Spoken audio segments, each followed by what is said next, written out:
Второто коло на трета лига Исток донесе многу поголици. Гол јаде имаше во Виница, каде екипата на Слого со 8-2 ја декласираше Струмичка Тиверија.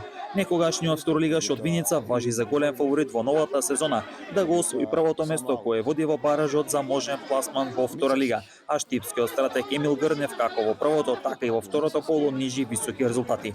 Гарбинци од Дојран се враќа со бод, откако успеа да остане поразен во дуелот со екипата на Дојранско езеро. Меч кој заврши со резултатот 1-1.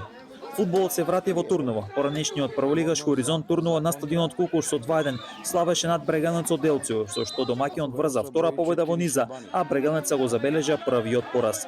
Удрни на домашен терен доживеа нов пораз, новој пат висок пораз од екипата на Овче поле од Свети Николе со резултатот 1-4. Новиот третолигаш Светлос на домашен терен го одигра првиот меч против екипата на Малеш од Берово, а исходот на теренот во Зрновци беше 1-1 и поделба на бодовите. Следниот викенд ќе се одигра над преварите од третото коло.